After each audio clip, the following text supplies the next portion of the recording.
Welcome back, everyone. It's Stray Faye here with another episode of Cafe Enchante.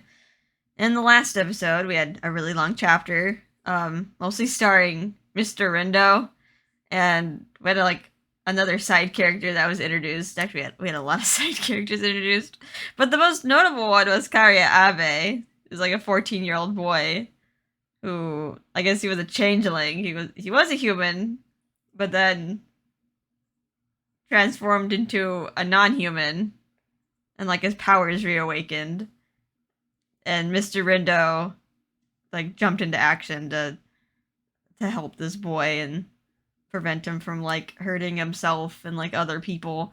So it kind of just shows that the GPM isn't just full of all bad trigger happy people. There's some good guys within that organization. But anyway, that whole dramatic debacle is over, and now we're in chapter 6, which I am guessing it's about Ignis. They seem to be kind of going over each of the main characters right now in each of the main chapters. So this looks like Ignis's time to shine. All right, I came across it by chance. I talked to it on a whim, even.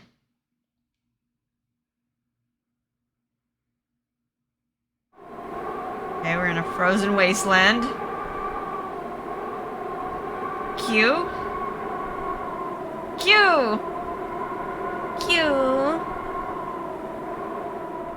Hey, little guy. The heck you doing in a weird place like this? You're gonna get eaten if you just hang out down here. I kneeled down to get more level with this thing lying on the shore. What did he... Q? Huh. Never seen anything like you. Wait, are we even a demon beast? You've got a pretty blank look on that weirdo face of yours there. Q? I'm guessing this is some sort of creature, because it's not making any human words. Huh? Me? I'm Ignis. Wait. Curious about this weird creature. I reached out my arm, lit in flames, but... Well... Guess I just scare you by telling you who I am. How I'm thought of in this world, and how everyone reacts to me. I recall those memories and thinking what would happen here. I pulled back. And then... For some reason, it just stared at my face with a searching look in his eyes. Q! And right into my stomach, it tackled me with precision. Is that it? Wait, what was that? Okay, I guess we're back to Kotone perspective, and we got Karya Abe! Right, he's working here now. I guess because the human world was making him sick. So I guess working at the cafe, since it's so close to the gate, and since he's technically a fairy now, he feels a little bit better just working closer to the gate. Thanks for waiting. Here's the ice curry you ordered. Ice curry. Curry rice! Chilled cooking? Wait, is that cooking? Is that a thing? It's iced coffee, but... Karya? I ordered a regular curry. Oh no. Does everything he's touched just turn into ice? This shop only has ice curry. Listen, you can't just go changing the menu without the owner's permission. Kotone, looks like after all that, it'll be hard for this kid to bring over hot foods. Huh? What do you mean? Wait, what? This curry's totally frozen! It was still hot when I handed it to Karya. Oh no. You can only handle food that's supposed to be cold. Well, might have difficult working here, but I guess we'll try. I got Canis. He must have frozen it unconsciously with his ice powers. Right. My blended drink is frozen solid too. Oh, that's not good. Right. You don't deal with hot things in general, huh? I'm sorry, I didn't consider that. That's okay. I'm the one who wasn't careful and thought I could handle it. Karia didn't look irritated. He seemed depressed. Oh, maybe he wants to help, but he just can't control it. But it hadn't even been a week yet since he started coming here regularly, and he can't help making mistakes. After the ancestral relapse incident, he began working part-time at Enchante, considering it was in between the human and fairy worlds. Of course, it wasn't exactly within labor regulations to have him working, considering his age. Got child labor. So for his pay, we're providing goods that he wants, that we can get our hands on, equal to what I'd pay a normal staffer. Can you just like pay him in cash, like under the table? You don't have to like cut him a check, but you can still give him money. But all I want is for him to not worry about the work so much and just enjoy his time here. Well, Karia's the one saying he wants to put in the effort and it'll work. We should all just laugh it off and move on. Yeah. Curry can still be enjoyed plenty if it's cold anyway. Thanks. It might take a little, but I'll do my best. Oh, come to think of it. Karia, you've been going to Medio every day since you started working, right? For a little bit of a time at least? I know it's new territory. Let me know if you ever need help, okay? Karia's eyes look my way as he responds. No, I'm okay. Whenever I go to Medio, that person who's always really rude helps me out with everything. Is it Venia or Veneer? They seem to like change their name part way. The rude one, he must be talking about Venia. Although, I'm sure it'll be fine if we leave Karia to them. I mean, he's nice, he's just super sarcastic. Kid, it's not just your physical state that Katone is worried about. Whether or not you're questioning yourself after seeing the fairies and their values, that's what she's concerned about.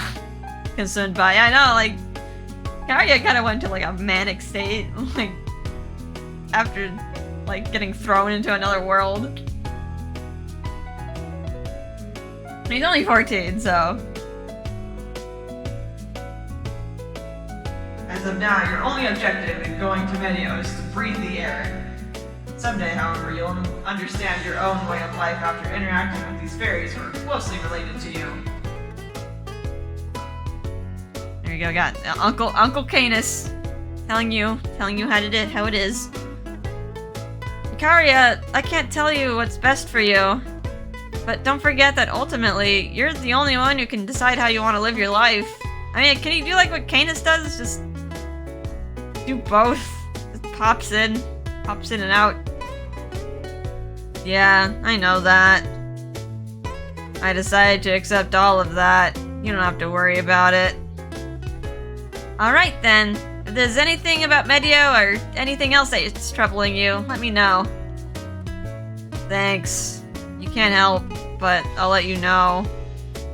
Am I supposed to be happy hearing that? He's just being shy. He's a kid. As I tilted my head, questioning Karia's evaluation of me. Katone, do you have some time today? I desperately require assistance. What, ill? Oh, gracefully flying down with disregard for the stairs that were clearly available was the falling angel we hadn't seen in a while. Whoa, that scared me. Oh, that's right. You haven't seen Il flying, huh? Il, try not to fly too much when we have guests here. See, your feathers fly everywhere and they're getting in the plates and cups. Oh, my apologies. How uncouth of me. You just put those wings away. There we go. So, what do you need my help for? It's unusual to see you in such a panic. Oh yes. I understand how I seem as such to you right now, but I can't help it. So, If possible today, I'd like you to take me here. Il moves a large tablet to his chest so that everyone could see. On the screen were colorful and fun drawings of fish and dolphins. Is this the website for the aquarium? Oh, I pass that place all the time. It's always full of people. You want to go there? Everyone looked at him, surprised. I'm sure Il would gladly agree to go with us if we were all heading somewhere, but actually, you wouldn't normally want to go anywhere that isn't related to an otome game. An aquarium. I only know them by name, as I have never been to one before. An establishment which displays aquatic life of the human world publicly for all to see. You like aquariums now, Il? Why is that? Hahaha. Oh, miser. Simple, simple miser. This is what they call a journey through a holy site. Pilgrimage, a type of fan activity where one visits the settings of various anime or games. That's not a pilgrimage. Well, the term originates from religious journeys. This has no relation to them. When Il says it, however, it seems to take on a different meaning. Okay, you... We're coming from an angel, like his religion is otome games, but... I have just learned that this aquarium was used as a model for a date spot in a particular otome game. As a fan of the work, I must go. This space has the characters that the characters actually stood in must be burned into my eyes. I see. Ah, I knew it. That's why, huh? It was very kind of Canis to nod in support without knowing what's going on at all. But why today? The request is a little last minute. Well, this aquarium will be closed for construction starting tomorrow. There would be no point in going if the appearance of this holy site changes. So I just have to go before then. Really? Tomorrow, the deadline? Are you like a kid who's like, Mom, I have a project due tomorrow, and it's like 9 p.m. I see. Hey, why does the owner have to go with you? If you really want to go, go by yourself. You're quite right. Yet Miser would not let me out on my own. Huh? I only came to know this recently too, but seems like Il's generally not allowed to be out on his own. Little child. Miser looked into the distance, nodding. Yeah, Il's... how do I put it? Not too savvy with the day-to-day stuff out in the world. It would be dangerous. There was one time when he snuck out on his own and didn't come back for a week. I was so nervous I actually got cold. Are you his mom? Ultimately, he was mistaken as a child of a wealthy family from a foreign land and was found right before being kidnapped. Huh? What could have possibly happened for him to get into a situation like that? I was also really curious about that, but I'll save that question for later. Right now. A trip to the aquarium right now, huh? I'd like to fulfill Il's request if I can. But we're in the middle of business hours. Even if they're just the usual faces, I still have my guests to wait on. As if seeing how I was pondering over the matter, Mr. Rindo waved his hand over his cooled cafe au lait. I don't mind. If we go, I'd like us all to go together. Haven't been to an aquarium in years. I shall accompany you as well. These places do not exist in Lydia, and Titania would be pleased if I could share with her about it. I see, then... Yeah, if this many of us are together, I should probably come along too. I'll pass on that and stay here. I just went to an aquarium on a field trip the other day. And isn't it a bad idea if we all leave? I'll just stay put and read some manga. Okay. Is that alright with you then? You can let me know if anything happens. I mainly go up to my room and finish getting ready to go out. And after turning over the plate to signal we were closed for break, we leave Enchante. Okay. This is turning more into an ill day. Following my map app, we all walked along the road together towards the aquarium. Oh, my love for that game will be even closer to me when I take pictures of myself there. He has tears in his eyes. Oh no, there's more tears! I know I'm getting ahead of myself, but I'm already struggling to hold the excitement within me. This is very cartoony tears. It's kind of nice to see you look so excited, isn't it? Feels usually like this when it comes to otome games, though.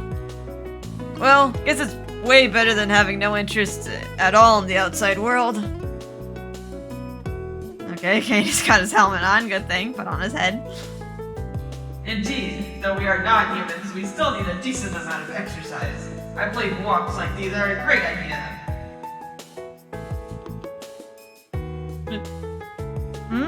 Kotone, what's wrong? Oh, it's nothing. Looking from the outside, our group really stands out. I don't, Miser, couldn't you like put on an outfit or something? Like, we already have Canis here. But with Miser's trick, we've been able to get by without attracting any unwanted attention. But, was this alright? We all went without letting Ignis know. Yeah, where is Ignis? Right. It was on my mind as we walked. I was hesitant to leave Ignis, who returned to Bestia just yesterday at noon, out of it. Well, we can't help that. All of us have our own lives, or rather, our own worlds to attend to. We can't help that everyone can't do everything together all the time. Right. And I'm not certain Ignis would be very interested in aquariums anyway. In Ignis's case, he'd be more interested in the sushi restaurant, I'm sure. You're right. I can already hear him whining about lunch. Yeah, at the very least we should get him a little souvenir on the way out. I just hope there's something he'd like. Kotone, when you get to the aquarium, let's go through the underwater tunnel first. The characters were looking at the fish with such excitement. I want to experience that same sight. Your eyes are practically sparkling. I guess it was worth bringing you here. I agree. Oh, and if we can recreate that Kabedon CG event there. What kind of CG was it? I wonder who he's thinking of having recreate that Kabedon. We continued walking. Eventually, the voice from the map app announced that we had arrived at our destination. The streets connecting to the aquarium were lined with cars. I'm sure plenty of these people wanted to enjoy the aquarium in its untampered state before it closed for construction. Oh, we made the right choice in walking. Who knows how long we would have waited just to find a parking spot. Yeah, huh? So it looks like the entrance is just straight ahead. Eek! Here?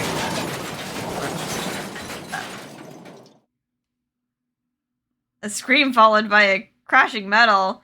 All of us looked to see what had happened. With the commotion among the lines of various colors of cars that led to the aquarium. Some of them were flung high up in the air. What? What? I let out a scream as car after car flew into the air, falling to the ground. Their frames twisted. It was an incredible sight, and with the impact still sending shocks through my body, I almost couldn't believe it. Oh, what's happening? Was there an accident, or is this an earthquake? Nothing like that. Look, that's what happened. That's what's happening, see? Miser points back towards the roads that lead to the aquarium. Car after car continue to go flying, leaving the street strangely bare, and in the center of it all, a demon bull. There's a giant bolt-like monster the size of an SUV. Il had never seen or heard of a giant bull like this. From what I could see, unlike normal bulls, what was on its 4 feet was an abnormal amount of muscle growing around them. It was a demon beast from Bestia? No way. How did a big one like that get in a place like this? What? A demon beast? That's what that is? For a moment, I couldn't really swallow what Mr. Indo said, after all. Not only by its appearance, but it just feels so different from Ignis. He's definitely a special one, and that's saying something because most of the beasts from there are pretty wild. I didn't know. Seems very excited, very angry, hardly like an intelligent creature. I noticed that, despite the chaos, most of the people around have taken cover, with only a few people still in the vicinity. I detect hostility. That demon beast has just made us his targets, it seems. He must have sniffed out our powers. That should be expected, all of us together. What? With a grunt, the demon beast's eyes glare at us with even more ferocity. Yeah, it sounds like a bored demon. With incredible speed, it charges right for us. Canis, can we let you handle this? Understood. The instant he responded, Canis flies forward with a speed unbefitting of his size. And right after, it grabs the horns of the charging demon beast, stopping it.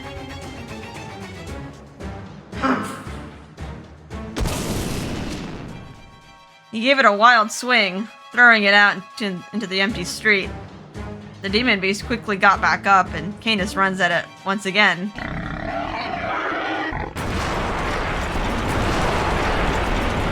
The charging beast was stopped once more and thrown back to the ground. Miser and Il simply looked on with completely relaxed composures, just letting Canis do the work. Okay. This is Rindo from Intelligence. I need to clean a squad down at my location immediately. I'll give you the details later. Just hurry. Mr. Rindo, treating it like an emergency, was in a panic, contacting all sorts of groups from within the GPM. I hope all those people have car insurance. Jeez. Fighting bulls on TV can compare at all. My mouth was agape, staring at the scene of the area getting wrecked with each crash from Canis tossing the beast. Should we help him? I don't think you can help that much, Katone, but I don't know about the other guys. No, he's fine. He'll be over soon. Huh? This has spent the last bit of its strength. The demon beast was battered over and over and got up on trembling feet. And as it glared up at Canis... There we go. Who's saying that? Oh, Ignis came back. A ball of fire came down from above. It struck the bull's head with great force. Unable to even let out a groan, its head practically dug into the concrete on impact. The one that subdued the demon beast from above swiftly fell to the ground.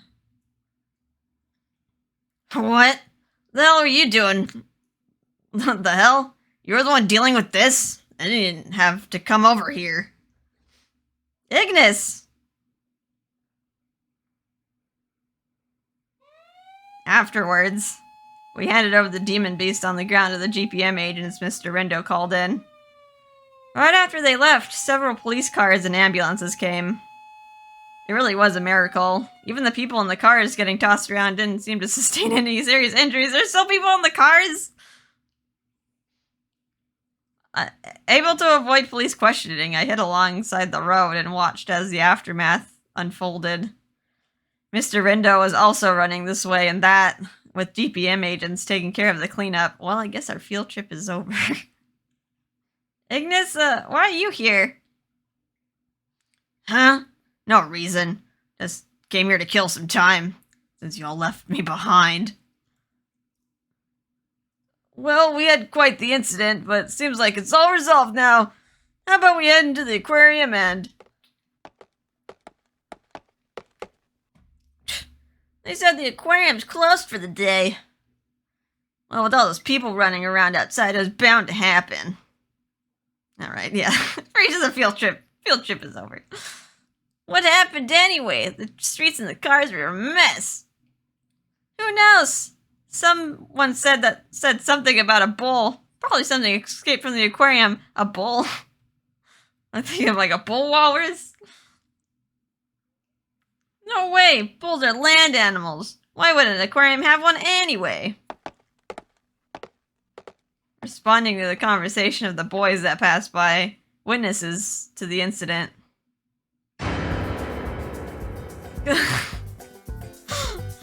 Closed?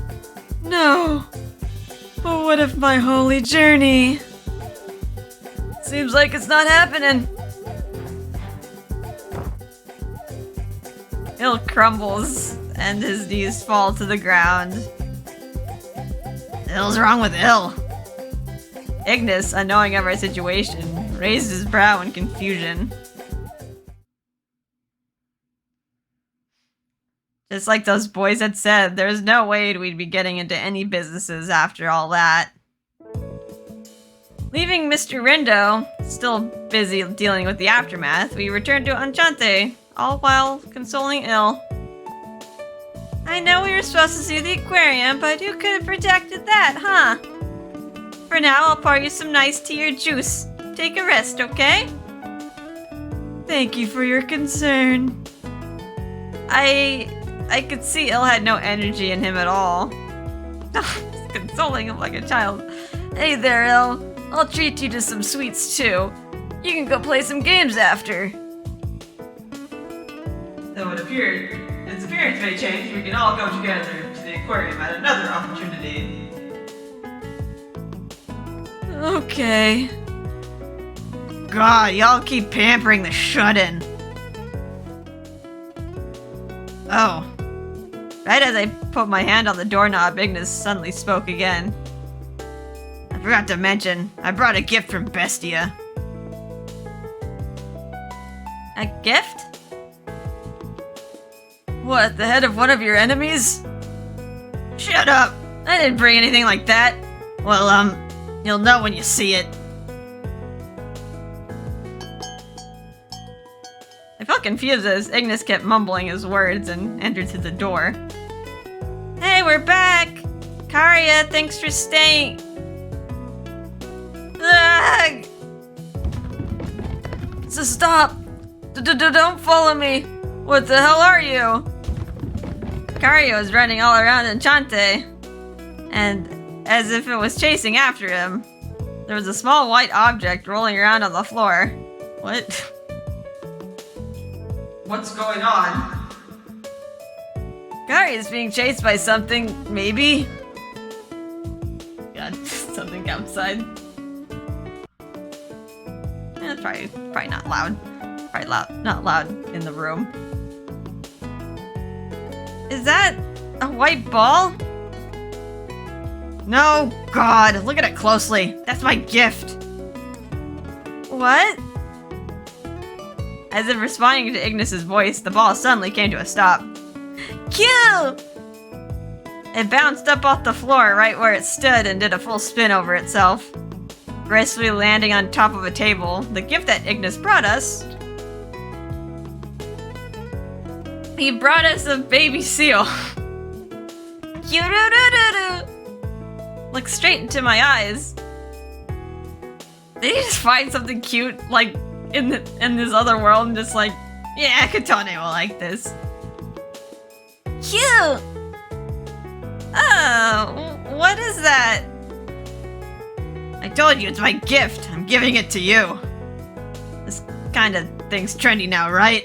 A poster pet at stores that helps bring in the customers. Yeah, but this isn't like a cat or a dog. Cute?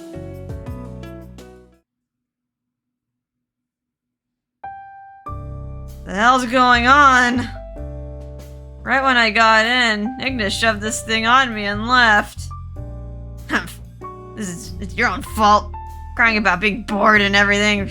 Right when I got in. About that thing. Though it might not look it, it's a proper demon beast from Bestia. You're just gonna give it's a demon beast? You're just like, here you go. Cute! The small demon beast squeaks in agreement upon my lap. As it does, it looks up at me with big round eyes. This thing is too cute. Well, at least it looks, I thought it was a giant rice cake when I got in. It's like a mochi rice. Mr. Rindo seemed to have taken care of most of the cleanup. He had a look of surprise as he caught up with us after entering the cafe. It is quite friendly though, and adorable. Very soft to the touch too. Yes it is. I almost want to put it up on the shelves with my other plushies. Right. This little gift was even cute enough to cheer up ill after the aquarium shock. You know, Ignis, that's pretty adorable of you to protect an orphan demon beast like this. It's like you're the punk at school who actually has a heart of gold and adopts little puppies. You know, like from a manga. Shut up! That's not what I'm doing! They just started following me around. Every time I went anywhere while I was in Bestia, there it was. I just had to. It followed you? Do you mean to say it is able to keep up with how fast you are? That's quite difficult to imagine. Yeah, well, it moves by swimming through the oceans. They're not called sea beasts for nothing. They're insanely fast. Can't exactly shake it off. Huh, a sea beast, this thing. They're the only creatures that live in the oceans of Bestia, right? Or, okay, I guess the sea beasts are called Pakus, a race of demon beasts inhabiting Bestia. They look much like seals and live in the sea. The GPM knows about them, huh? Surprised you guys do any work other than eat jelly donuts all day. You're calling him like the police, just sitting around eating donuts. No, really.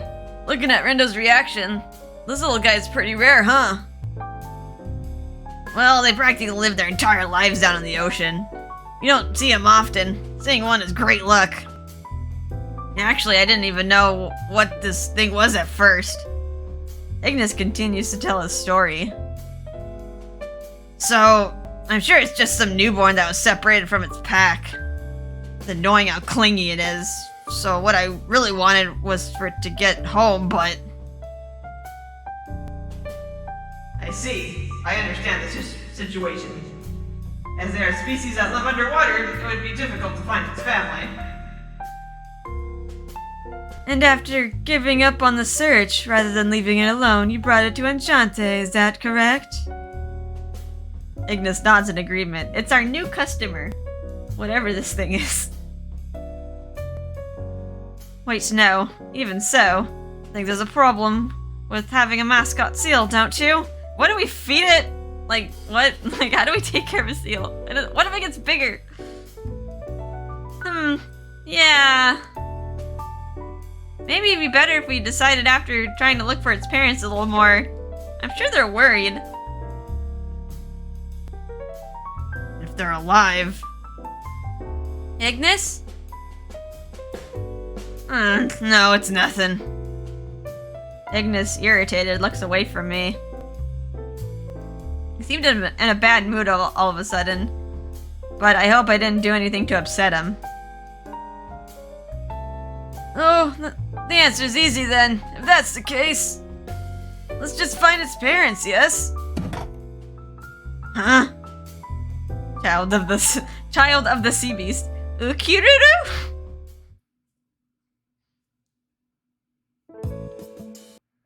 Okay, I'll head out then. I'll be back, whether I find him or not.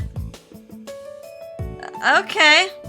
Miser puts back on his robe and speaks as if you're just going out for some fun. And in contrast, how would this end up happening?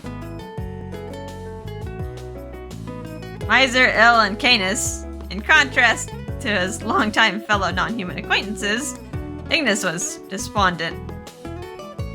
The lost sea demon's parents' search corpse was suddenly founded by Miser. In other words, Miser and the others would enter Bestia to find the demon beast's parents. It's just, considering what I just heard,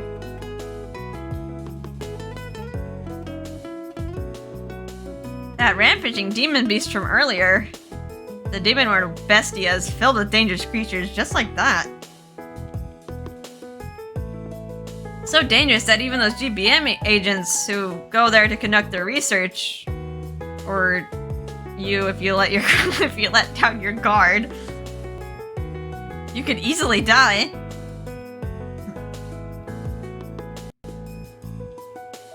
Told this several times by Mr. Rindo and Ignis, it was decided I would stay here along with Mr. Rindo and Karia. Okay. The humans stay behind. I guess they're smart enough for that. Well, you know, Ignis, Miser, and the others really might find its parents. But all I can think about is how they'll cause more trouble before that. But there's no point in fussing over it at this point. Guess I should just make up my mind too. I'll head out while I still can handle the blizzard. Alright, come on, Katone. Hand over the little guy. Okay, good luck then. Hope you can find your parents, Kororo. Ikkyu! We named it. Named it Kororo. I think like Koro's like a common dog name, so it's kind of like a dog. Kororo? It's this little guy's name.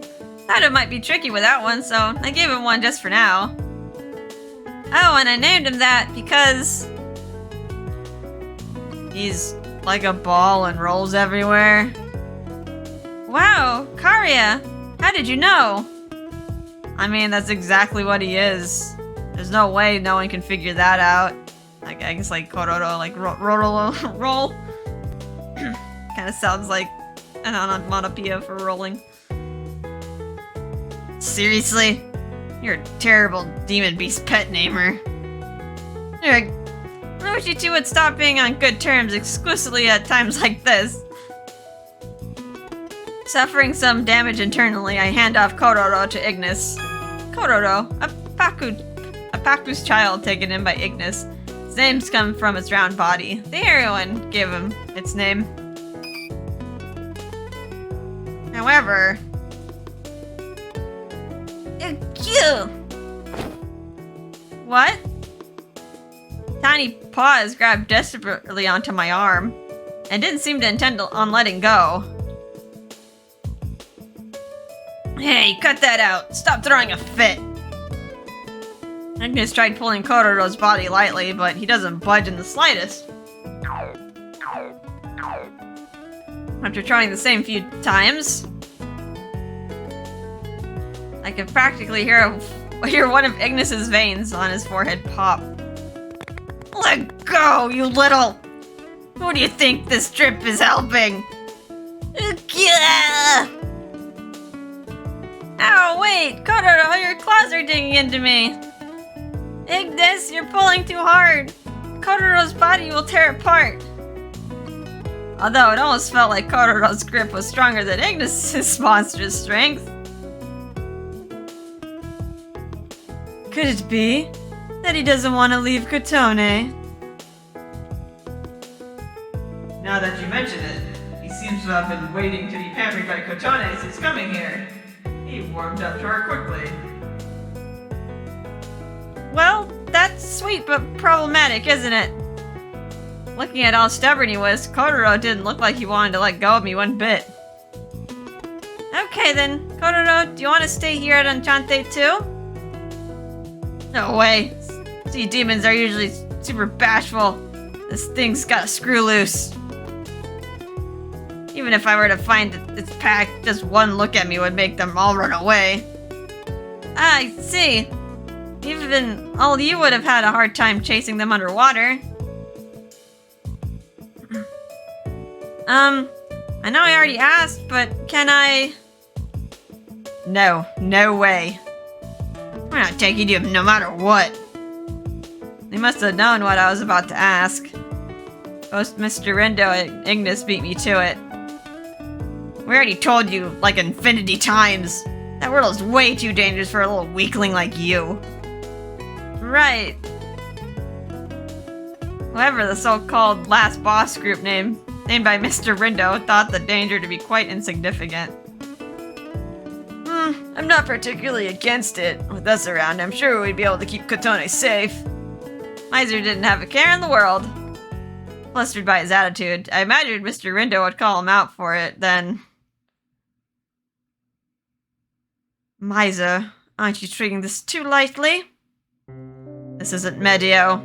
Just standing around Bestia is an immediate threat to your life. And what if there's another issue with the gate like there was last time? If anything happens to her, we'd be totally helpless. I'll say it as many times as I need to. Humans are easy to kill. He spoke in a deeper voice than usual, so much that I couldn't recognize it. Mr. Rindo, I felt as if he was much scarier than usual somehow.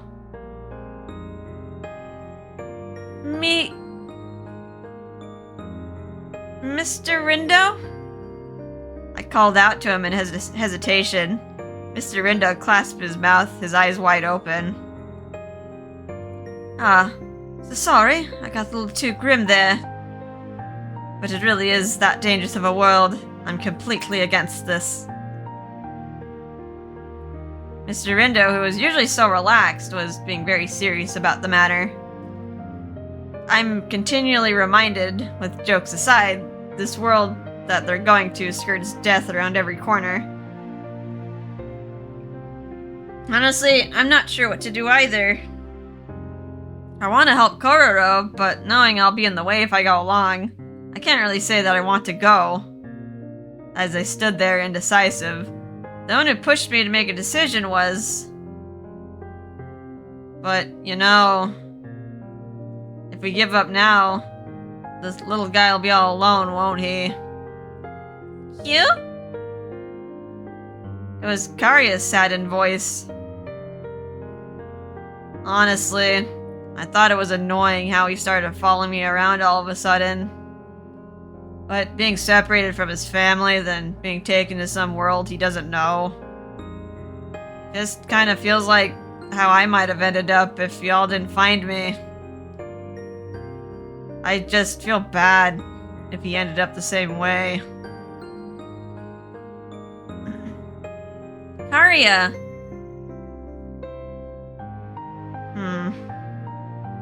Ignis and Mr. Rindo's eyes wavered at each of his words as he made his way through them. Oops. I'll say I trust in everyone. I looked right at Ignis. Ignis, it's an undeniable fact that I'm weak, but I'm still the owner of Enchante. Huh? So what? That's supposed to change my... No, it isn't. I know better than anyone that my regulars are the strongest people there are. That's why I fully believe that I'll be able to come home safe, no matter what. If I went with you all by my side. Although, I know all I'm doing is depending on the strength of other people. Damn it. Really are unfair, aren't you know? Could have turned you down, no problem, if you were just talking crap. Come on now, Ignis. She just said she believes in us. We, of course, cannot let our guard down. We must plan for the unexpected as well. We should not trust... Should we not trust ourselves to do that? The one who gave the final push after my argument was Canis. And besides, so long as she is a part of Enchante, she cannot avoid interactions with other worlds. That demon beast from earlier, as well as the danger of non-humans entering this world by chance. She knows the reality of such dangerous worlds, and of non-humans as well. To say she should only be concerned with what is orderly, may be close-minded. Finally, he takes a heavy step towards Mr. Rindo. And of course, I'll be prepared to protect her with all my might. Yes. Although this world would be only in the most dire... This would only be in the most dire of circumstances. I vow to protect her, even if it means obliterating Bestia. And of course, being the Demon Lord I am, I won't spare any of my strength either. I'm kind of confused who's the Demon Lord now. Canis, you're too close. I can't just take a step back, will ya? Well, if you all go, I suppose the biggest dangers would just seem like mere nuisances. Bestia would actually be the one in danger. So then... I'm saying this with total reluctance, but I'll allow it. However, I'm going too. And if I ever deem it to be too dangerous, we head back immediately. Thank you! Hey, good for you! And Kororo. Cute?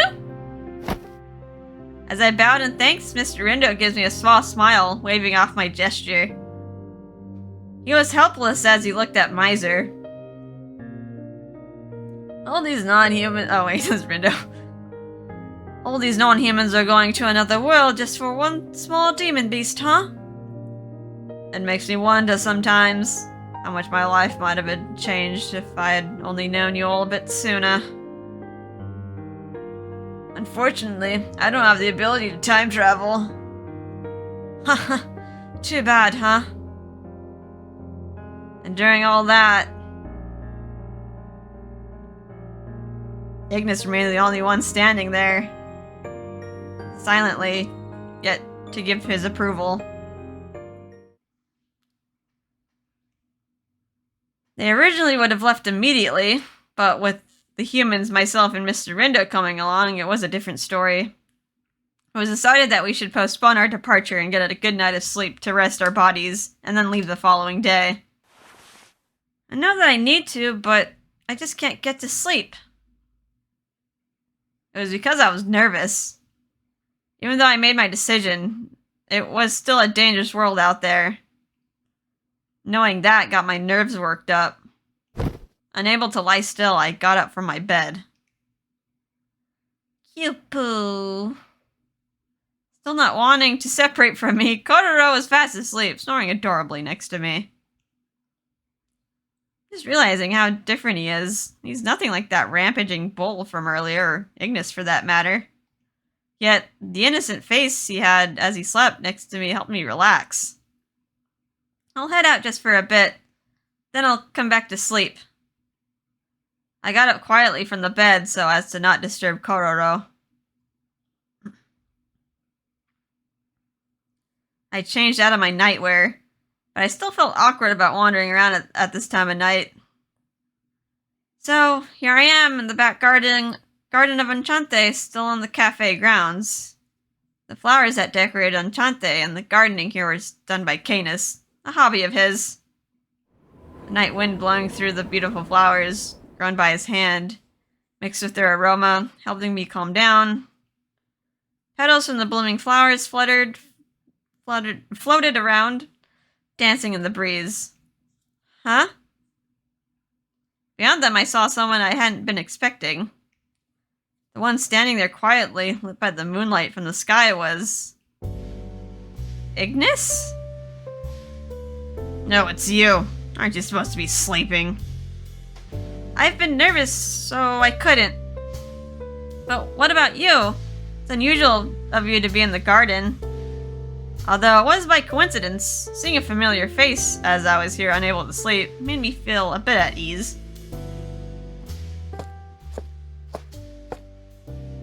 As I got closer to Ignis, gazing into the night sky, he muttered, "So you're really going to Bestia?"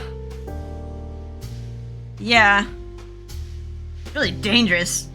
More than what Rindo and I made it out to be. A world where you die in seconds if you're thrown into it alone. He was saying this as if asking me to think it over again. I could tell. It was Ignis's way of worrying about me. Still. I'm sorry, but I'm still going. It's for Kororo as well, but I do feel that it's because I want to see your homeworld too, Ignis. Huh? You wouldn't be doing yourself any favors going to see a place like that. Besides, after you know all about Bestia and Demon Beasts, then You'll what? Forget it. I'm just talking to myself, never mind. After talking it out, I seem to have finally convinced Ignis, or maybe more accurately, he gave up. Anyway, if you're going to Bestia, you need to be prepared as possible. The sort of nice, pretty stuff you might be imagining. There's not a thing like that there. Okay. And... you really have to go. I'll be there to protect you. The others weren't shut up about it either. Right, I'll be counting on you. Once we find Kororo's family and friends, we get back here. I'll make mountains of your favorite things on the menu. Hey, you think you can just get me to do anything by dangling food in front of me? No, that's not what I meant.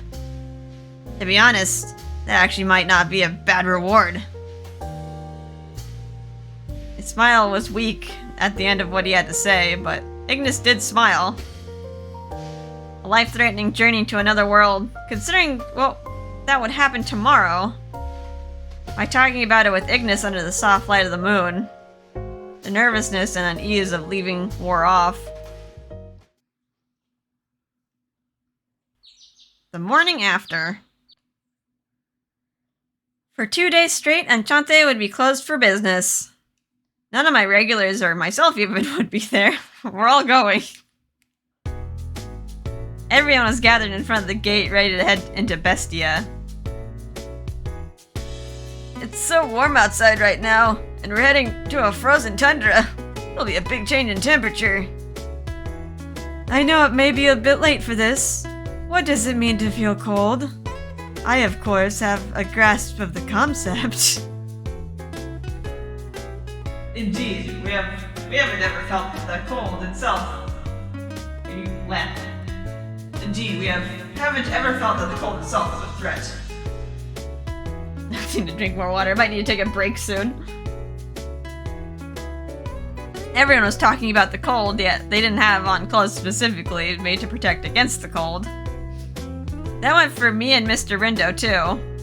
Ignis told us we didn't need any layers and to just come in normal clothes. Really? We're going to a frozen tundra.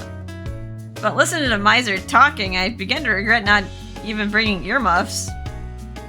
Hey, the humans should keep these over them. From the front, Ignis suddenly and carelessly tosses something to Mr. Rindo and I. Is this a blanket? Nothing that fancy. It's the skin of a demon beast I ripped off of. I used to make some clothes out of. Wait, did you just say it's skin you ripped off? It was strange to put this over me and imagining what the former owner might think of it. In contrast to me, Mr. Rindo wrapped the fur skin around his waist with no hesitation. Don't think about it and just take it. A normal human who's not prepared will freeze to death right when they step in. I got it. But why did you tie yours around your waist? Don't you think it would be better to cover more of yourself up? That's the strange power of demon beasts. Just putting it on your body in any way has an effect. Try it yourself. Well, I guess that's convenient. Following his instructions, I nervously put it on and then... Wow, it's so warm! I feel heat from my head to my toes. A nice item to have for wintry conditions. You don't need a heater with one of these. Engaged in our small talk, I line up behind Ignis while carrying Kororo. But before entering the gate... QQ! Huh? You want me to pet you? Kororo's tiny hands stretched towards Karia, who is seeing us off. After Kororo arrived at the cafe, he took a big liking to Karia. Maybe it was because Karia was an ice fairy that Kororo found comfort in? In him, considering Kororo knew the intense cold of the deep sea. He's like, oh, you're cold just like home. That was what Ignis and Canis suspected. At first, Karia seemed like he was bothered by Kororo's sudden appearance, but... Later, Kororo. Hope you won't have to come back here again for your own sake. Go find your parents and get back to them. You? His kind touch as he pet Kororo showed just how he truly felt. You be careful too. If you die, it'll be a problem for me. Yeah, I'll be careful. Take care of things while I'm gone, Karia. As we are seen off by a somewhat worried-looking Karia. Let's go. Right. Grabbing onto a part of Ignis's clothes, we go through the gate that was thrown wide open. The boundary between worlds. Right when we pass through them... Hey! I was assaulted by the feeling of being cut. There was wind, freezing cold, as if there to deny entry to outsiders, telling us to leave. I managed to open my eyes that I closed on reflex. Before me was a world of snow and ice stretching out to the horizon.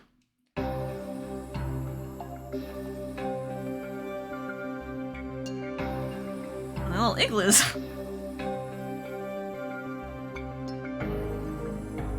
I made it to Beast World Bestia. This is the Demon World Bestia? Oh, cute! In contrast to Medio, not a single ray of blissful sunshine touched the ground. The rocks and cliffs and what looked like trees at first glance were all transparent blue, after looking more carefully. They were all made of hardened ice. It was as if we were in the Antarctic. No, a world even more ice than that. And within all of it, it was a bizarre sight of the gate, standing there with no sign of frost anywhere on it. And then, I can only say one thing. It's cold! My lungs shivered just by breathing in the air. It was hard to believe that this demon beast fur coat was reducing the cold so much. Although most of the others weren't affected the way I was, that wasn't to say I was the only one feeling the cold. Ugh, man, doesn't this place ever warm up? Humans are more sensitive to cold when they're old. You're showing your age. I don't even have the strength to argue. Ugh, at a time like these, I've got to say I'm jealous of the tough bodies you all have.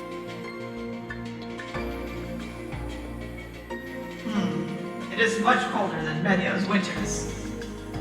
It is not something we can really get used to, but we should not have any issues so long as we keep as long as we keep moving our bodies. Canis? Your armor is making grinding sounds.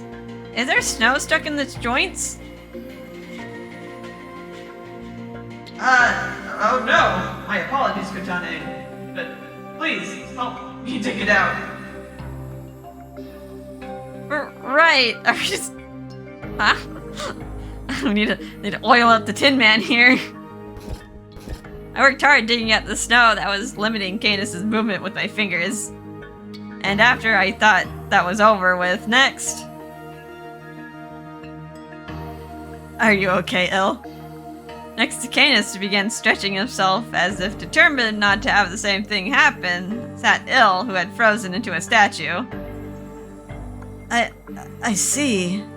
Just now, my body has begun to feel pain.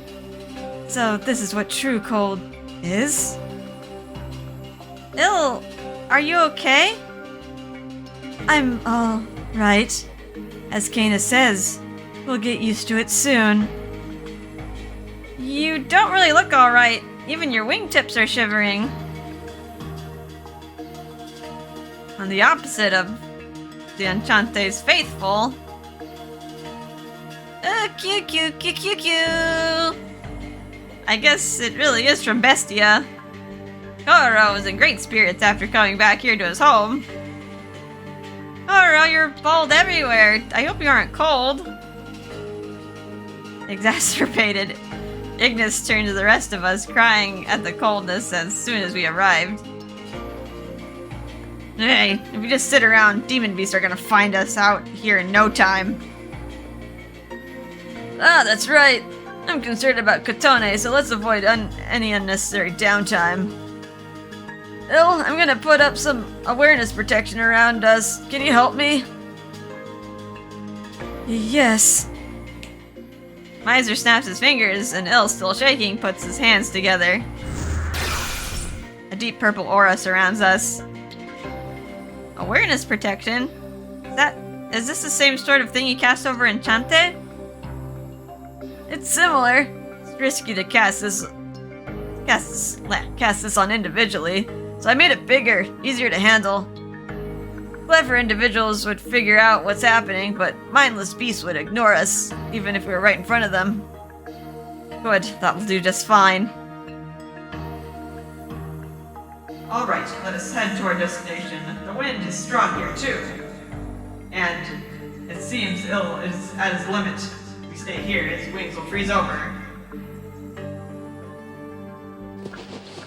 The shiver from his body, a large clump of snow drops from his wings to the ground. Aw, I kinda feel bad. Like, usually, he doesn't seem affected by anything. He seems like just kind of otherworldly and just... yeah, just... like the environment would just not affect him, but yeah, he's cold. Ignis? Those flames on your body, can you make them stronger? Right now, I feel like I could give you the biggest hug. You're trying to sweet talk me or what?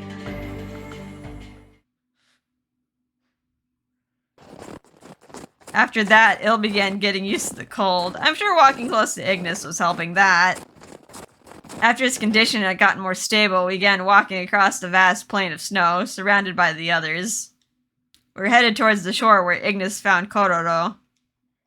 Sea demons like Kororo lived mainly under the water, but would occasionally come up onto land.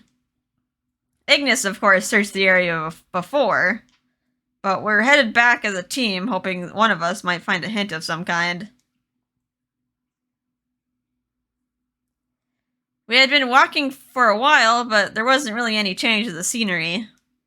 Strangely, and probably because of the demon beast fur coat, I'd gotten used to the cold air that was still piercing my body.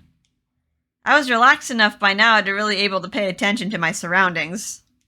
And then, I noticed a shadow far in the distance. Huh? Is that a demon beast over there? The same as the one going crazy at the aquarium? No. That's the lesser version of a minotaur. A minotaur? Q. Yeah, they're annoying. They look like bulls and they normally be able to talk, but when certain ones mix and they lack certain genes, they're born without intelligence. Oh, I see. So they're a variation within the species. Does Ignis' species have other beasts that look a little different from him? Also, most demon beasts are very aggressive, Do everything to stay away from them. If you lock eyes with one, you're done. Understood. I'll take that to heart. Canis joins in mumbling. I just remembered after seeing this one. But how did the Minotaur from yesterday appear in the human world? Oh, that's right. I'd completely forgotten about that incident after the matter over Kororo. Considering all the possibilities, the only one that makes sense is a wormhole. I've requested the intel on it for now. Mr. Rindo had registered this specimen as a new entry. It has not ever been recorded anywhere else. Wormholes pop open all over the place in Bestia, so it's not that far-fetched an idea. This time it just happened to connect to the human world.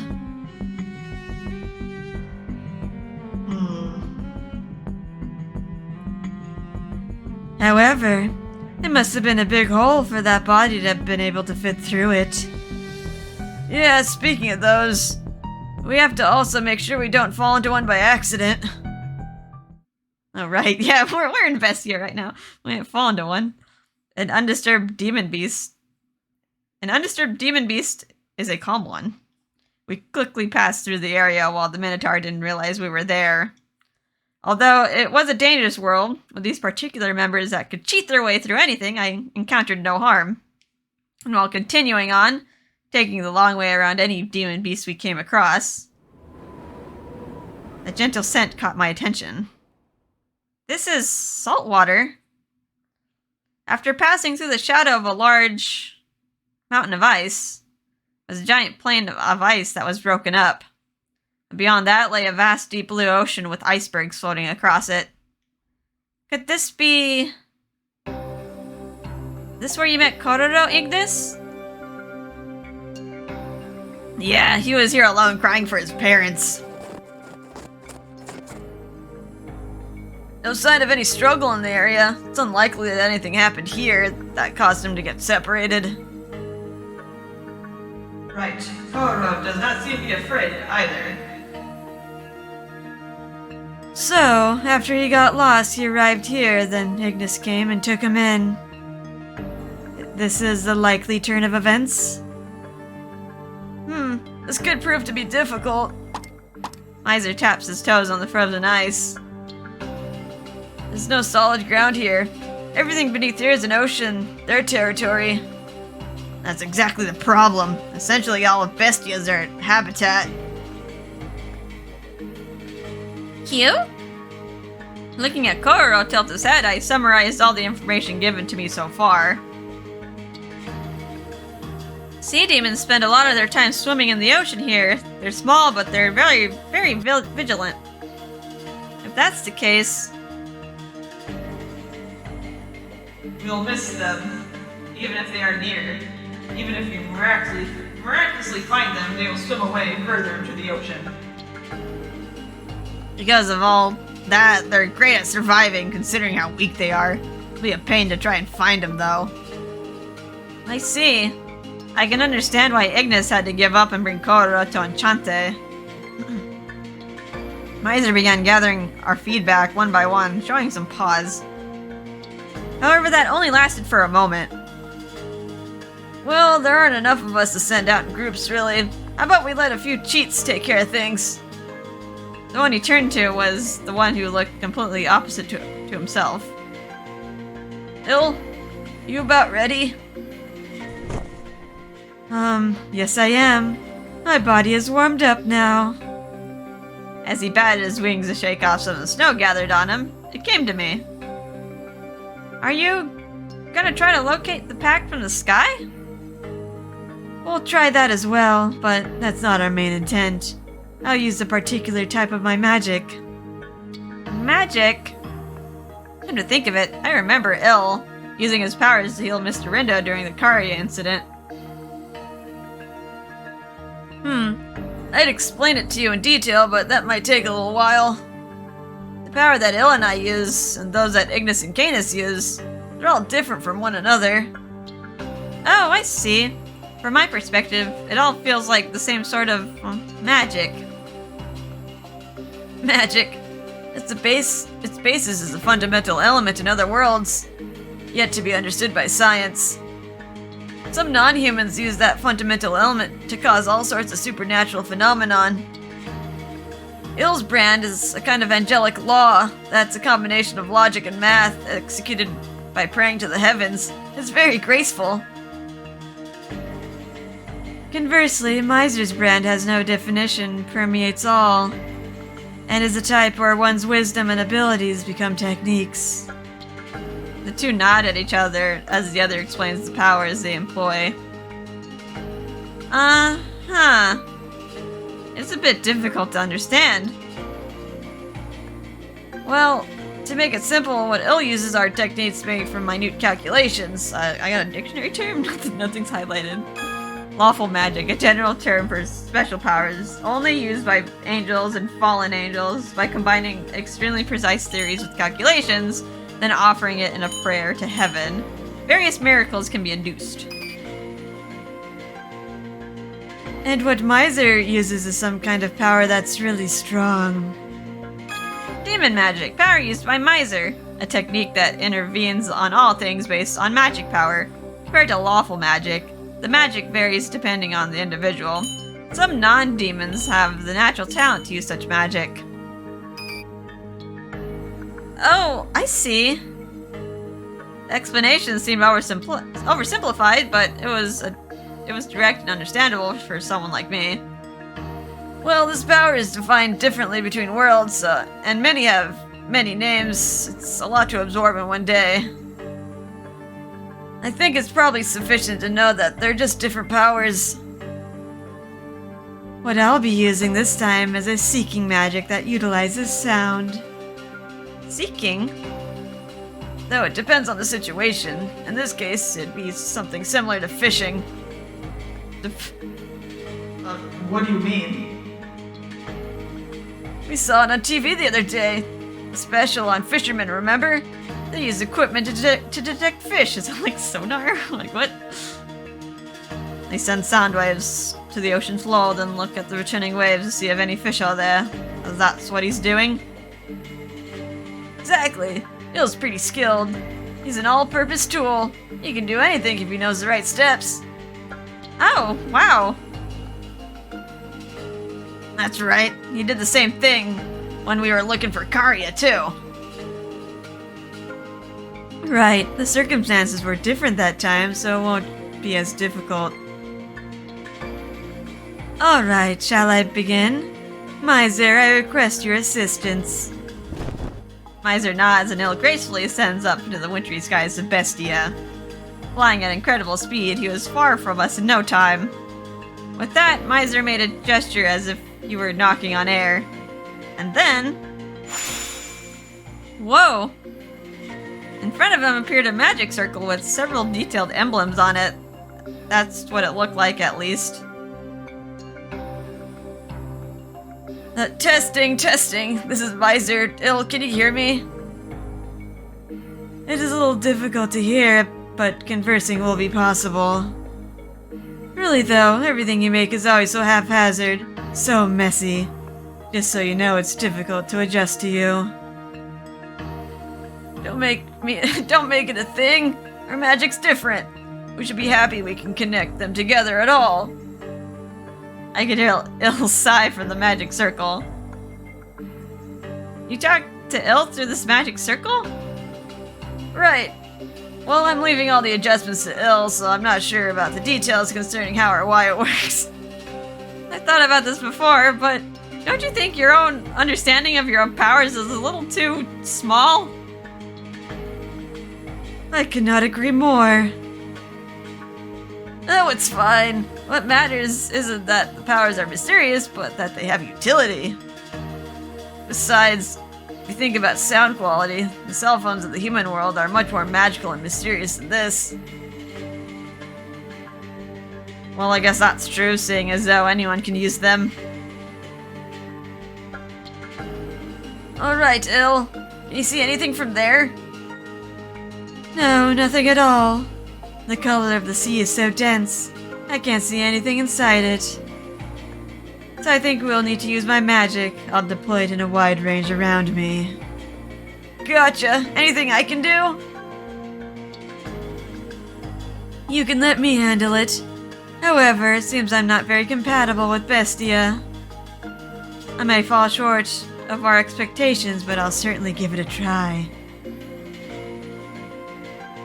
Alright then, Kotone, look carefully. I think you'll be able to get a glimpse of Il being pretty angelic here. Okay. I take Miser's suggestion and fix my eyes on the sky I think is near Il. And then... a part of the sky, there's something shining, right? That's where Il is?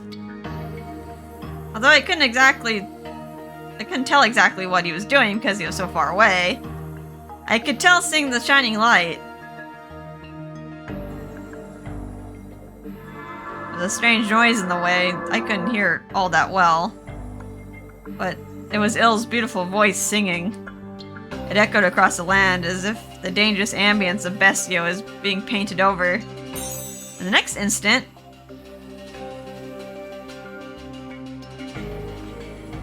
a sphere of light enclosed him and began to expand outward. This happened in the blink of an eye. I could feel it brush against my cheek like a brush of wind with a sweet warmth. And not a second later, the light gathered back towards him. Afterwards, I heard Il sigh. I couldn't find anything. There's no feedback from the sea. I covered a radius of about 10 kilometers, but I suspect they are no longer nearby. I see. Thanks, Il. Well, I guess it couldn't have been easy. You can come back to us for now. Understood. I'll return immediately. As Miser released the magic circle, I could see a light figure heading towards us from afar.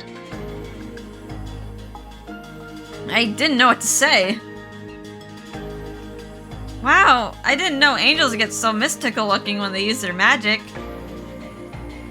It's been a while for us to see Il actually look like a real angel. Once he gets back, he'll be the same super relaxed Il. You'll be pulled back to reality instantly. An hour later, we changed our locations many times. We kept out our strategy using Il's abilities and Panchant for detection. Detection, one of the spells that Il often uses, sending waves of sound and spirit energy into the surroundings to search for a response from a target. The more detailed the information he has about the target, the more accurate. But we were unable to find the sea demons.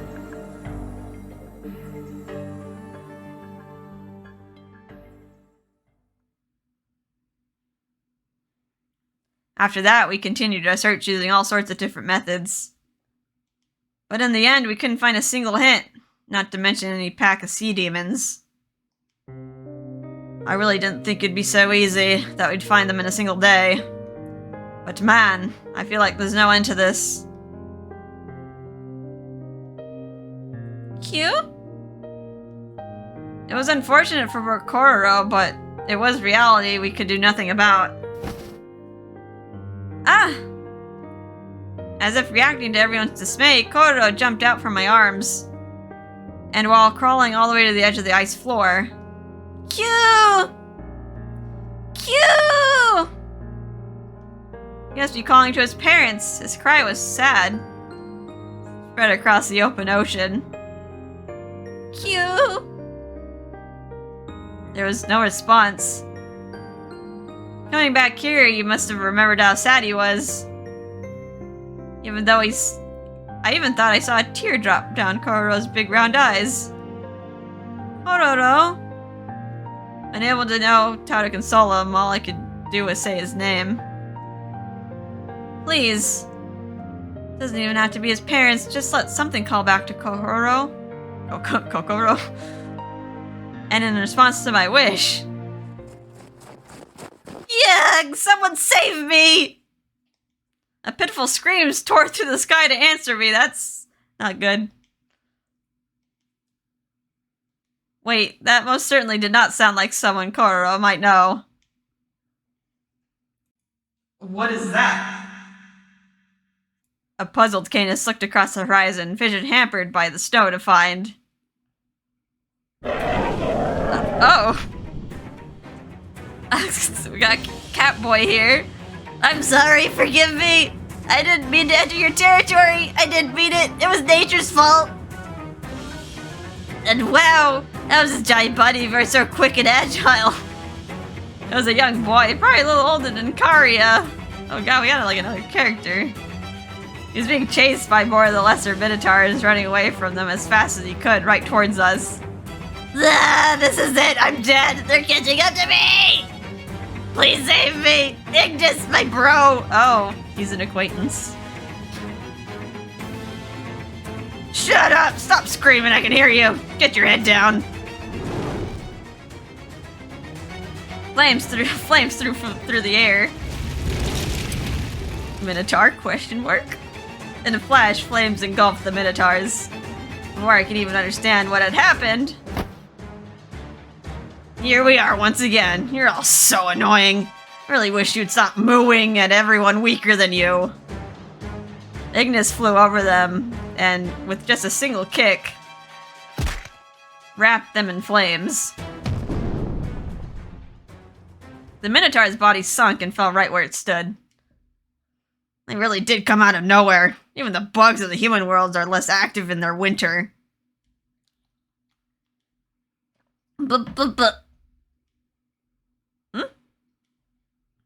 The young boy covered his head, crouching, and looked up at Ignis and began to shake. Wait, did this person clearly shout out Ignis's name just earlier? The bro! I'm so glad you're here! Oh god, he's kind of pathetic. Oh god, gross! Your face is covered in snot! Stay away from me, you dumbass! But, I was just so scared! Some people said that they saw you, so I followed you all the way here. I kept trying to find you, but I couldn't. After all that, I accidentally walked into the Minotaur territory and I almost got killed. But I feel safe now that I met up with you. As long as my bro Ignis is here, no matter what demon beasts come our way. Your bro? My confusion unintentionally slipped from my mouth. And my eyes met this boy with the wet face. Okay, he has an interesting outfit. I'm guessing he's like a... I don't know, cat boy? Tiger boy? I'm guessing tiger boy. If Ignis is a wolf, I'm guessing he's like kind of like Ignis. Ahem.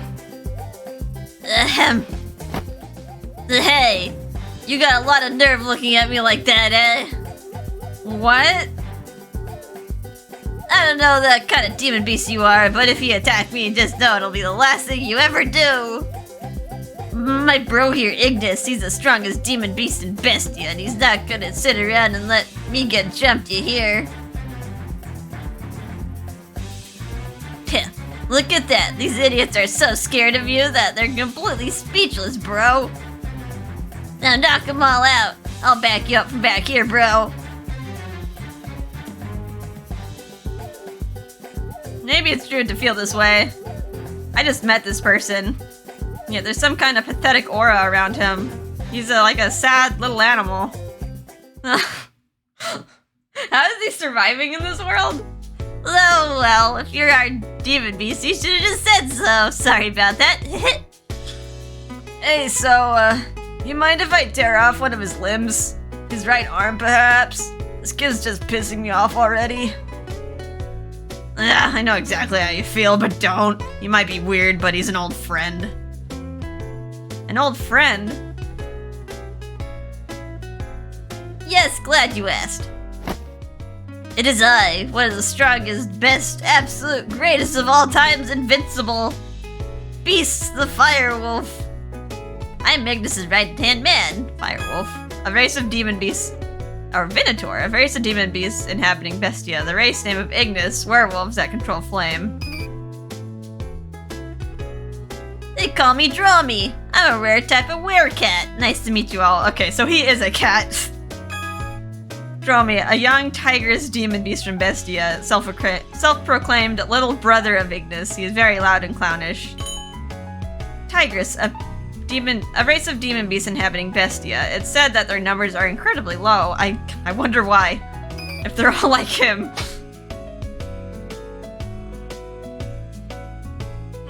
He seems most focused on praising Ignis. My first impression is that he's excitable. He's like a cat who's trying to be a lion. Though I think I prefer a cat right now. I bet no one sees him as Ignis's right hand. I think he's just clinging to Ignis for, like, protection. Our impressions were bad, but consistent. As if to confirm what we thought was correct, Ignis already looked completely exhausted. You wouldn't see him like this at Enchante. However, this boy named Drami seemed to be a reliable source of information, and figured out what Koro was when Ignis found him. Okay then, Drami was it? I would like to ask again. You don't have any clues as to where a pack of sea demons like this one might be? Q. Nah, sorry to say, I don't really know anything about that. Of course, on the day that I actually need you, you're useless. You claim to be the best source of information on Bestia.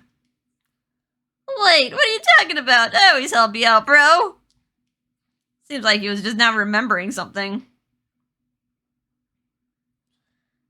Oh, but hey, sea demons are pretty uncommon, and they aren't really, like, the best fighters out there, right? And maybe other weaker species like them might have more info, yeah? Weaker species? Yeah, sure you notice them when you see them. Not all the demon beasts of Bestia are strong or violent. Whoops. Skipped around. Younger demon beasts chased out here to the fringes by more ferocious species like minotaurs live here. Maybe these weaker ones have banded together, you know? Like cooperating with each other, I guess. I was just walking through an area of where some of them live right now, bro. Wanna help me say what's up and get some help? That would be helpful. Honestly, we have so little information that we are lost at where to start. And if possible, it would be nice to find some place that has a roof. I'm sure you'd like to rest too ill. I'm not particularly exhausted. I know I've used my magic a bit, but... You know, man, you say that, but you're starting to look a little pale. You look like you're out of juice. Ugh. I suppose I can't deny that. So that being the case, Drami, can you show us the way? No prob, leave it to me. Following Drami as he led the way, we came to a completely different place from before. In contrast to the wild territory of the ice fields, this place was obviously maintained. There were structures randomly strewn about made of ice and snow. Perhaps this is considered someone's territory in Bestia. It's maybe something like a village? Territory, a word used for village in Bestia. Each race has their own. Drami, who had gone to explain our situation, came running back towards us. I've got through to the chief. It looks like all of you will be allowed to freely move about the territory. In this place, he led us to were smaller human-like demon beasts that seemed to have the ears of a rabbit. According to Ignis, they were still demon beasts, but apparently none of them can fight. Well, that was easy. Aren't demon beasts always on their guard or trying to kill other species? Well, normally, yeah, but, well, you know, thanks to my skills as a smooth talker. Oh, I see. I felt pity for you, the weakest species. I felt pity for you. No, what's with the attitude, my guy? Are you gonna diss your new friend? Drami was crying in a fuss as we were all gathered around him. I felt several shadows and stares trying to observe us while remaining hidden. I guess visitors from other worlds really do stand out in a bad way. I'm sorry, I'm gonna need to do this on my own. Huh? Ignis? Wondering what those footsteps were, I turned around to see Ignis walking away from our circle, without even waiting for a response. He continued on, disappearing into the deeper part of the territory. Is he gonna ask for information alone? As I was watching him leave, it seemed like everyone decided what they would do. It was a simple plan. Everyone would split up and gather witness information of the beast here. However... Kororo, he doesn't look too good. He might have tired himself out after crying so much earlier. Carrying him around might be too much on him. Oh, hey, can I keep the little guy for you here if you want? Huh? I couldn't ask somebody I just met to do something like that. Hey, don't worry about it. You came here with my bro. You're practically family to me. I guess I'll take you up on your offer then. Can you look after him for just a bit? Leave it to me. I hope you'll find some good info. Wow, you're a cute one, aren't you? Let go! He bit me right away! His teeth are vicious! They're carving me alive! Ugh, stop! You ripped my fingers off! You play nice with my bro and his friends, why you mean to me?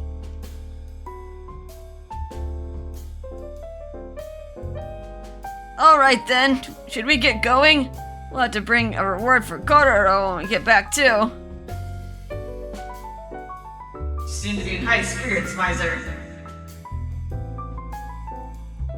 You must have been pretty pissed at Draw Me over there, huh?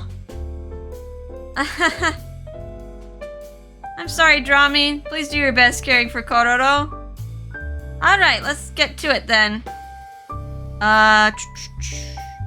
Sure, I could accompany anyone. What should I do? Oops. I guess I'll go with Canis since I'm like kind of leaning towards Canis.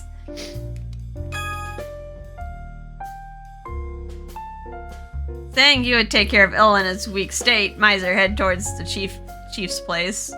The rest of us began our investigation right away, but... One moment, boy.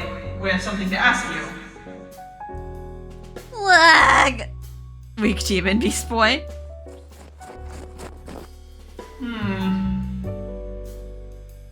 Even though Drami had spoken to everyone of our situation, it seems they're considerably way of any outside guests. Next time, I'll crouch down and establish eye contact before attempting to speak. Katone, do you want to tell him or should I? I couldn't. I'll leave it to you, Mr. Rindo. You've known him forever, and you're my senior. The two of us humans continue to push this imperative task onto each other. The small demon beast here, Canis' imposing frame must have been that much scarier to them. For now, before he claims any more victims, I decide to look for other demon beasts to talk to. This territory is right by a pretty massive shoreline, sure, but, well, I've never seen any sea demons. No one would ever think to leave here knowing their lives would be in danger. Even if they did, they'd never find them. Huh? Your lives? I answered your question, you're done, right? I'm leaving now! Huh? Thank you very much! Tried to express my gratitude, but I wasn't sure he heard me. To think they'd be afraid of the ever-homeless Katone, huh? Their species is easily spooked. Something happened to them in the past for them to be that afraid. Whatever could have happened?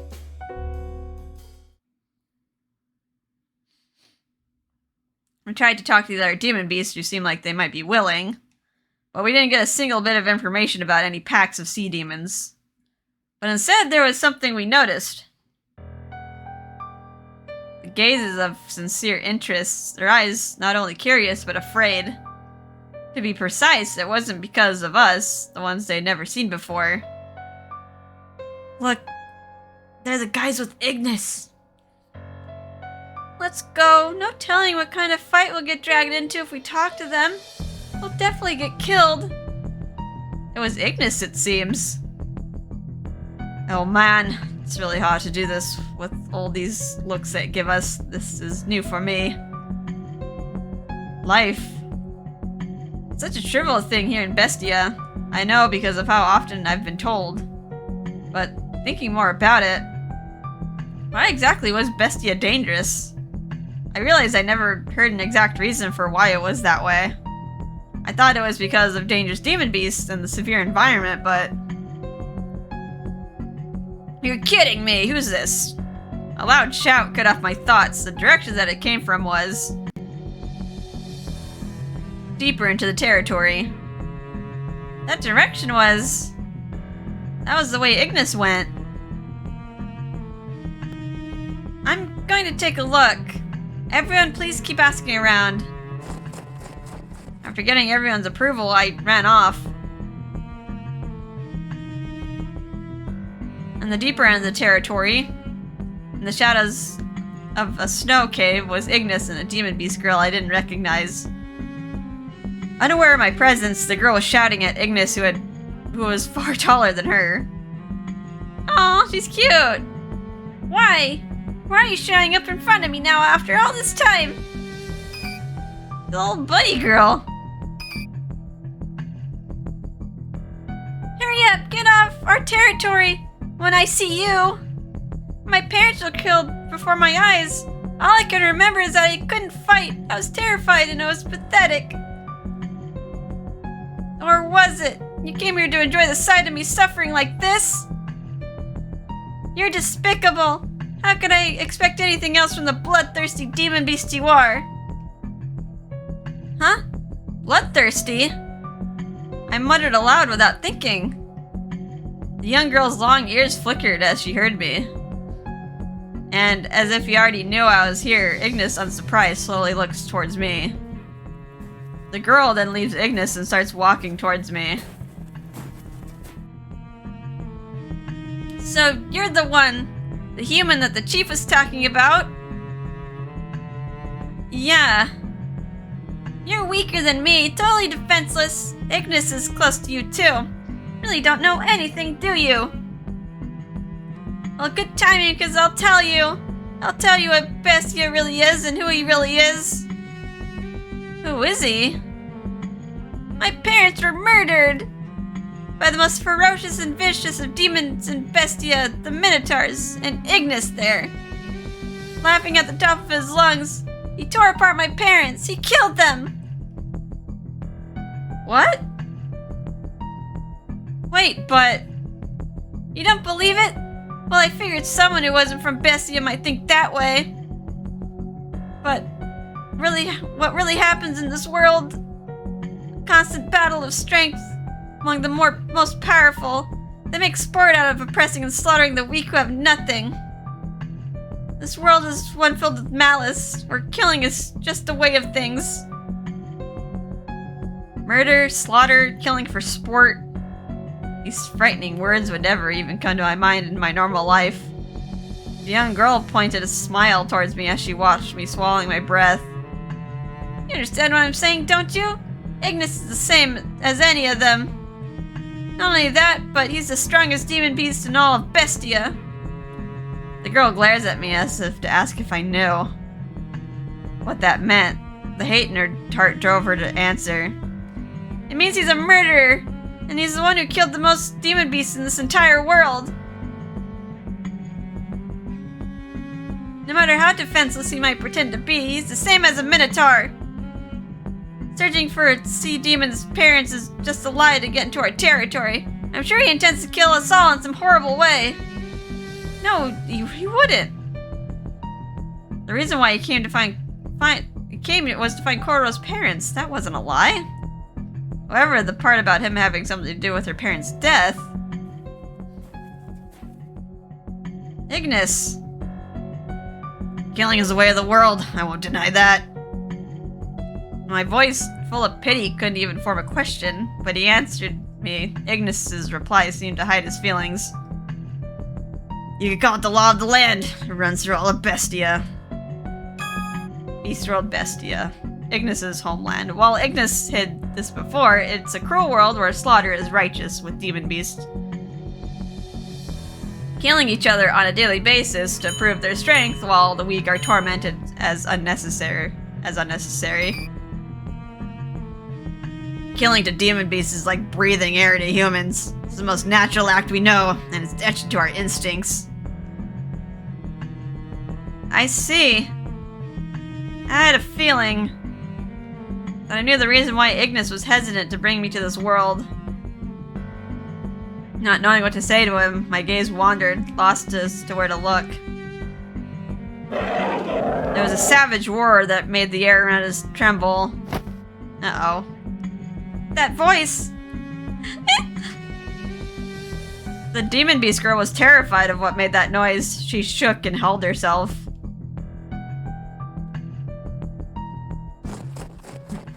Ignis!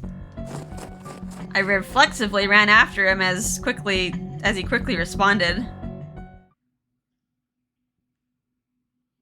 Reaching to the center of the territory, what we found wasn't the demon beast we were questioning earlier, but...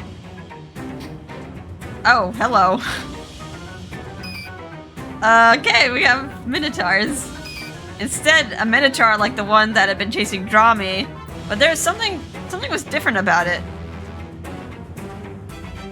It was like a giant bull, muscular all over, that walked on 2 legs. Looked exactly what I saw in Grandpa's books. A minotaur from Greek mythology?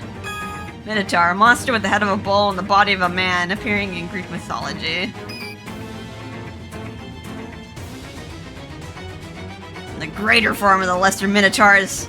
They're a pretty crass bunch, so I recommend covering your ears. Arumum, a race of demon beasts inhabiting Bestia. They are vast in number and are known as the most cruel of demon beasts. Well said, Ignis. I didn't think it was true, but here I find you hanging around these puny demon beasts. Guess rumors aren't anything to make light of, huh? Wow, you're such a softie, as always. She wasn't expecting the Minotaur to talk. Cute. Kororo! I look up, I see the Minotaur grabbing Kororo by the tail. Wait, how'd they get him? Why is Kororo here? I gave him to Drami to take care of. Drami, that idiot. Can't even protect a baby, I guess. Come to think of it, I didn't notice we were seeing a bunch of bulls today. You guys, you knew where I was, didn't you? That's why you attacked Drami, too. I guess you're actually clever, but you're still a bunch of brainless sacks of beef. Where'd that info come from? Spill it! No, that would be brainless of me just to tell you. Now, if you care about this thing's life, don't move a muscle. I'm warning you. And get rid of those flames. Already thirsty for blood, the Minotaur kept Ignis in check by using Kororo as a shield. Now, disarmed or deflamed. Silence.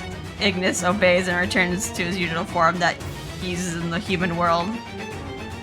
Feeling good about the turn of events, he shows his superiority, looking down at Ignis. And notices me standing next to him. Actually, I could probably lower my pitch a bit. Let's try a voice modulation. Let's try this one.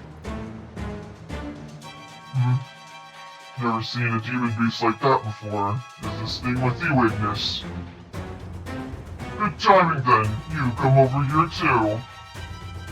After I beat down Ignis, I'll torment you to death right in front of your stupid beady eyes. He threatens us, dangling Kororo in the air.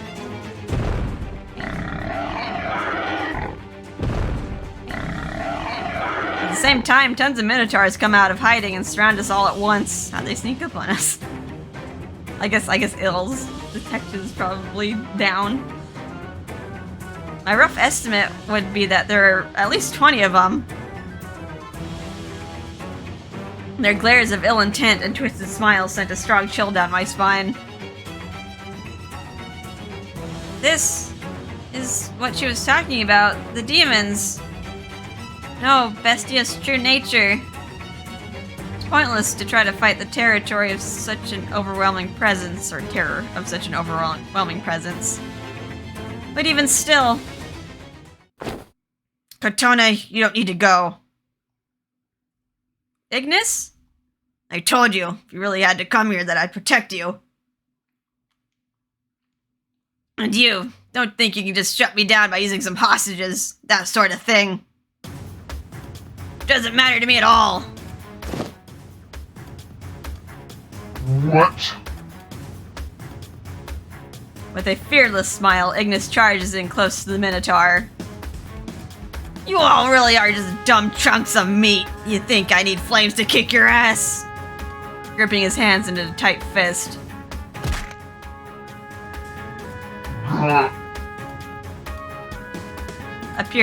Piercing through the defense of his dense muscles, he digs in with an intense punch. Along with hearing a gruesome crack, the Minotaur spills fluid from his gut. From the impact, Kororo is let go. Phew! Its body flying in the air was easily caught single-handedly by Ignis. Good Tony, look after him. Don't be like Dromi. Really watch him. Right. Kororo was thrown to me firmly, and I pulled him into my arms. It was crude and violent, but the way he fought, the way Kororo didn't get a scratch on him, it helped me find my belief.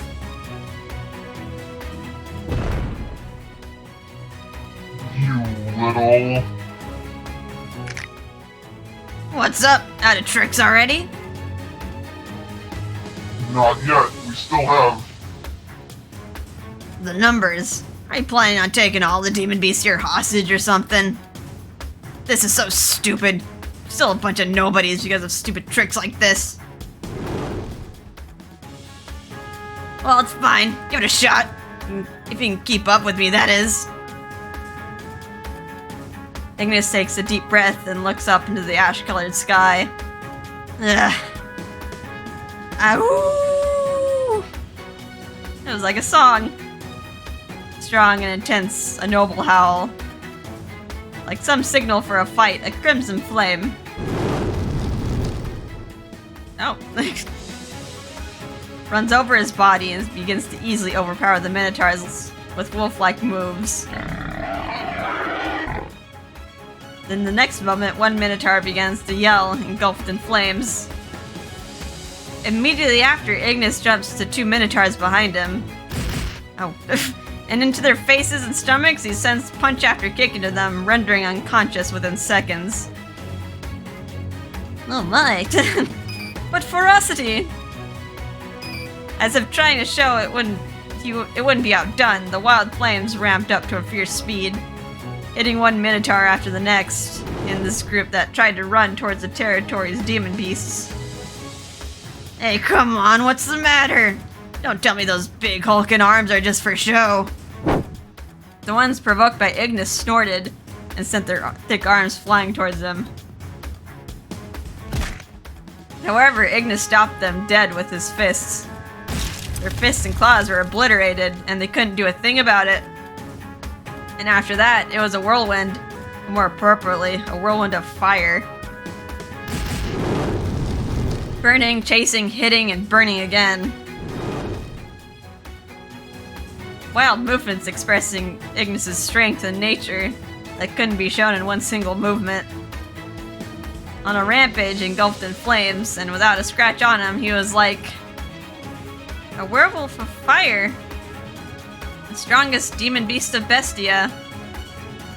Melting away the merciless cold land around him, he stood at the top of the world with overwhelming power. I don't even think a minute had passed. I realized that almost all the Minotaurs that had attacked were passed out on the ground. The only one left now was the large Minotaur that had taken Kororo as a hostage. Still, even after all that fighting, hardly any of the territory had been destroyed.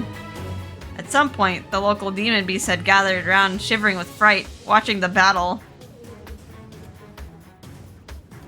Among them was that little girl that was shouting at Ignis. The No, all of them are the strongest in the pack. What kind of monster are you? Monster? You're just weak. The giant minotaur had run out of the composure that he arrived with. All that was left was absolute shock and terror of Ignis. Readying himself again, Ignis glares with the eyes of fire at the last minotaur. Your kind are supposed to be tough.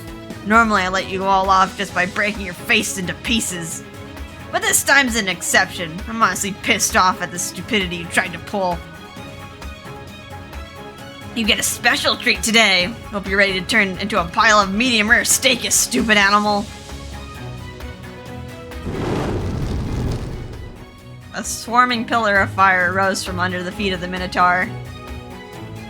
There was care in preserving the territory, and the pillar didn't expand outward. It climbed straight towards the heavens. After a blast, the Minotaur howled in pain.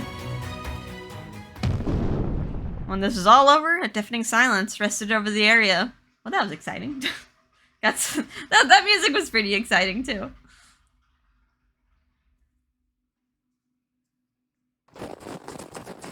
Passing through the Minotaurs passed out on the ground. Drumming, the others ran straight towards us.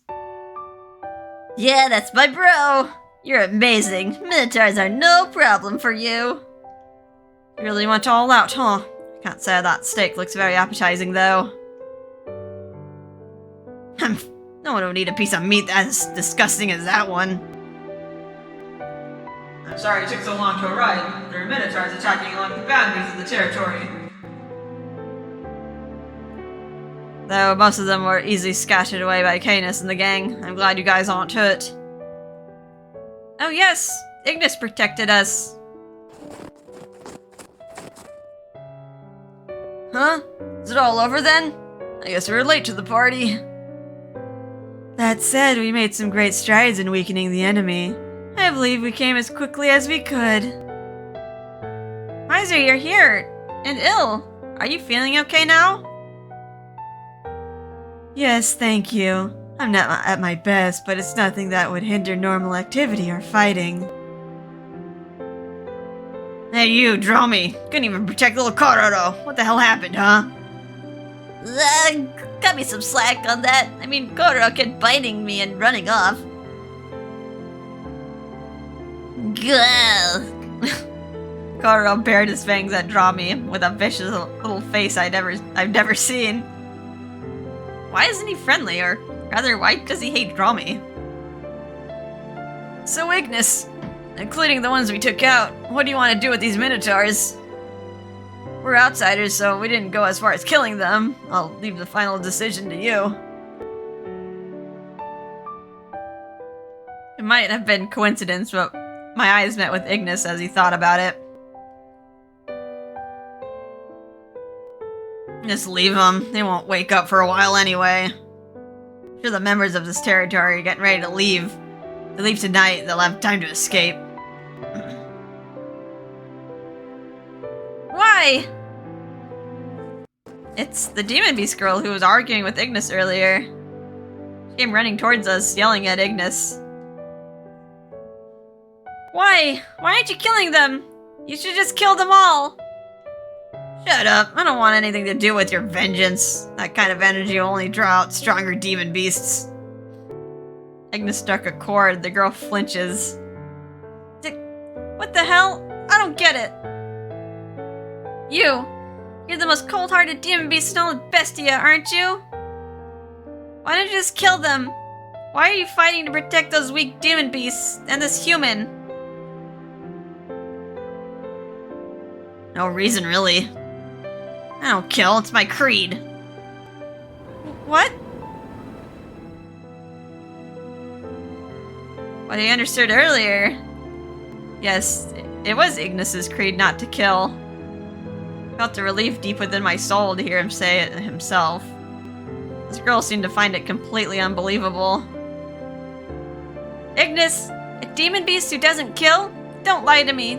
My parents, you... What?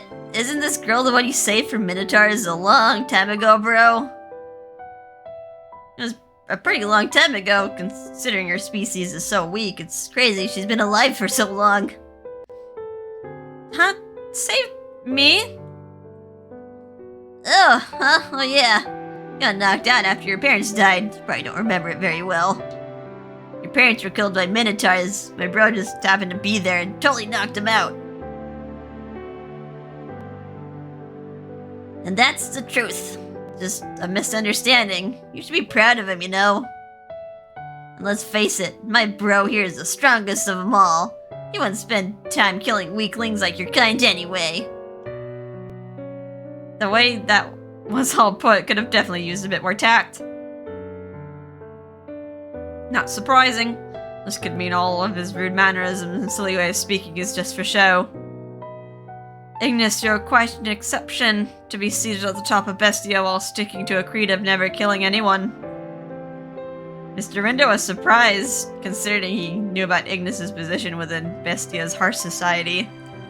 Looking at everyone else's expression, it seemed they all had some understanding of Ignis's status except for his creed. Shut up. Who the hell are you calling rude, Rindo? I'll kill you.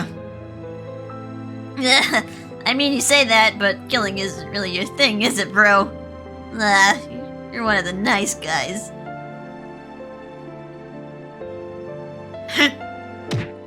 Look! You're gonna kill me! Ignoring Drami, Miser opens his mouth to share a few words.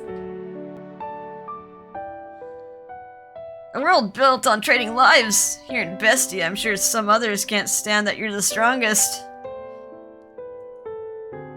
From the other demon beasts to understand that, killing is the only way. You invalidate them. It's no mystery why they go after you. All the more he beats them down, the more of a target Ignis becomes, spiraling further into a world of violence. Whatever, it's not like I ever wanted to be the guy. I just want to fight, because I wanna. What the hell? Ignis turns to face the girl who is taken aback. I'm sorry about your parents. I can understand. You want revenge, however. Even so, I won't kill anyone. That's my decision. This is so stupid! I never heard of a demon beast like this before. So why didn't you come sooner? Why didn't you get there before my parents were slaughtered?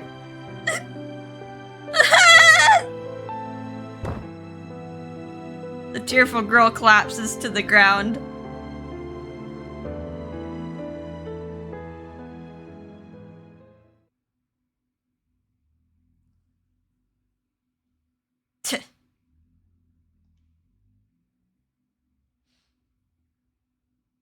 After that, we helped the territory begin their move to show our gratitude.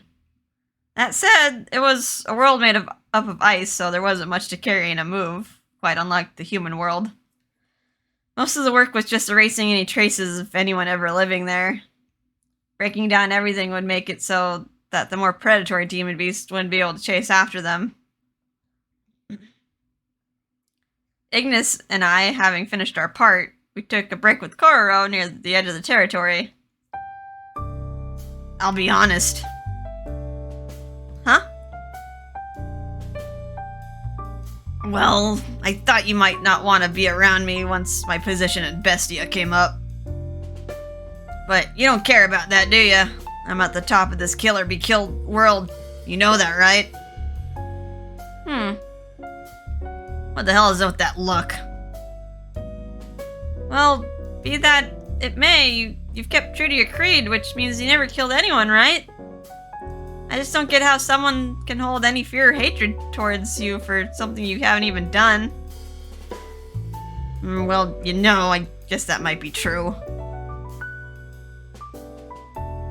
Also, I don't know if this is gonna come off to you as me being naive.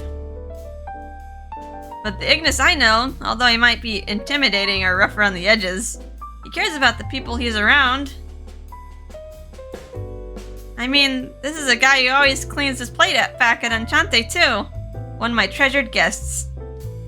So, I'm not scared of you, Ignis. Well, The blushes. You know, this could all be an act, you know. Ignis acting? I can't see it. Yeah, I can't really see that. I mean, to me, you're a meat-loving demon beast with a huge appetite, so... What's with that comment? Well, if you told me you were a violent one, Suppose I could hardly see that either. right? Anyway, there's only one thing I can say. Bestia values and its violent inhabitants, like those minotaurs, are of course scary like everyone said. But I know now after coming here that not all of Bestia is like that. The demon beasts here, Kokoro, for example, most of all, you, Ignis. One of Enchante's most treasured guests, I'm sure you won't change. The person who just throws open the gate curtly, places an order, and then leaves without giving any thought about the food. Yeah, scary's not the right word for it, for you. Well, sorry. I'll be more careful about that gate.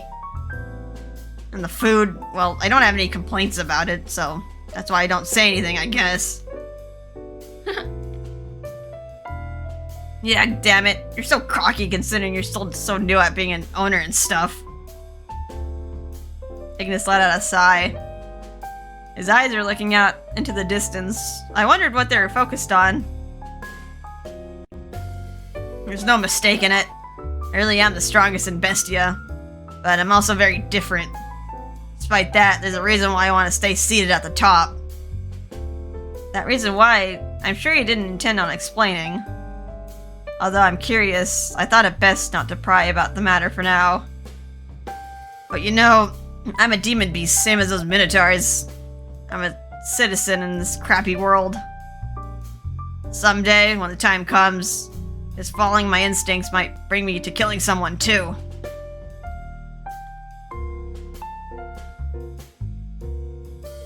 Hey, Katone, if I ever did something like that, you... Ew! Kara, what's wrong? Kara suddenly began to move, shuffling around in my arms. Cute-a-doo! You want to go to Ignis? As if nodding in affirmation, Kara rubs his cheek against my arm. Although a bit confused at his sudden demand, I move Koro towards Ignis to hand him over, and then... Cute! You little, that hurt! What? For some reason, headbutts him, and pretty ruthlessly at that. Koro got a little horn on his head too. That one had to hurt. Sure enough, even Ignis was rubbing at the spot he was practically stabbed in. But after jumping at him, Koro seemed not to care at all, awkwardly climbing up to get onto Ignis's shoulder. I guess he's... that's his way of showing affection? God, he's got a bad habit of attacking me no matter how many times I scold him. What the hell doesn't he like about me? I think he attacks you because he likes you. Oh. So cute. Like how he's like stretching his cheek too, like trying to peel him off. Huh? He's done this before? Yep, when we first met, full-on charge right to my gut. That must have hurt. Well, my face twisted imagining how that felt. Drami called us from afar after presumably having seen what had happened. Oh, hey bro! I forgot to tell you, but that headbutt isn't really an attack. Something their kind do when they want to express affection. They do it when they want a little affection from their parents. Huh? Affection? So does that mean... QQ! Congratulations, Ignis, you're a daddy now. Even now, Koro continued rubbing his head on Ignis, or rather, it still looked like he was headbutting him. See? Sure, Koro doesn't really understand this at all, but he likes you. Huh? Yeah, whatever. Oh, QQ! you. Probably wasn't used to being liked by a more defenseless species like Kororo, considering his status. That, or he didn't know what to do with this feeling he was having. Ignis turned red, not knowing how to handle the situation. Just then, looking at Ignis' state, Kororo's mouth then began to wriggle. Ukyururu! Ukyukuru! Kyu! Ignis! Kotone! Oh god, he's learning how to talk! What? Huh? You can freaking talk? It was a surprise from that surmounted even those from knowing the truth behind Bestia or Ignis. Ignis Carbunculus, the strongest demon beast in the beast world Bestia, despite being at the top of Bestia where slaughter is righteous, he insists on never killing. Wait, do sea demons have enough intelligence to mimic what other people say? Like parrots or parakeets? Maybe they do, huh? All we could do is smile awkwardly at each other at this surprising revelation.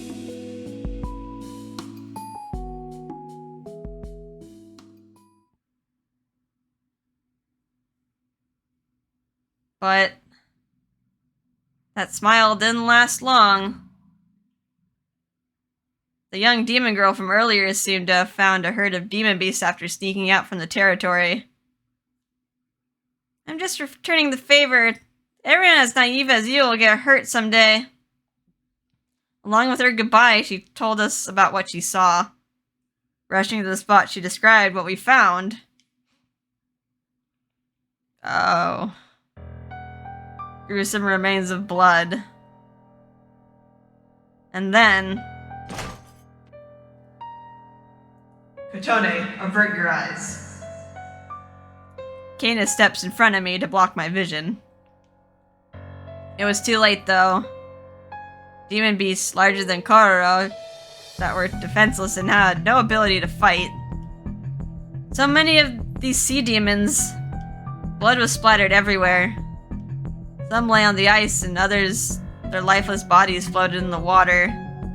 A countless number of them, all dead. They were hunted. The lone assertion told the entire story of what happened to Kororo's family and friends. Seemed like they weren't able to hide in the water either. Miser closed his eyes and Il puts his hands together, offering a prayer. Q? In my arms was that clueless face. Seemed like Kororo didn't understand a single part of the reality we walked into. Or maybe he didn't understand that they were fellow demons. They were unrecognizable. Kororo's parents may have been among them. The ones he was desperate to find, having been crying the whole time we tried to do so. But if they were here, now it's...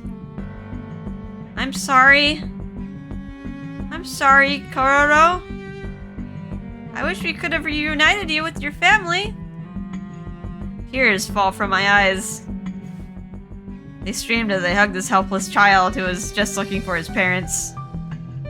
It was all I could do.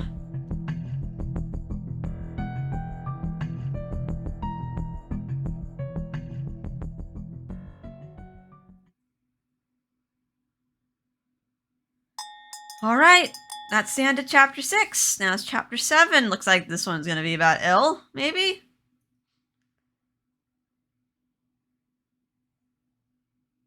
Yeah, it looks like we're doing Il's perspective. We'll do that next time, though. My voice hurts so much. Ignis's voice, I kind of make my voice all gravelly, so like it wrecks my throat. Like plus that, and yeah, I did have I was streaming a lot the other day too, so I'm just like, oh, my voice is exhausted. So. Alright, this is a good time to take a little breaky break. I hope you guys had a relaxing time, even though that ended kind of sadly. And yeah, we'll see you in the next episode. Bye-bye.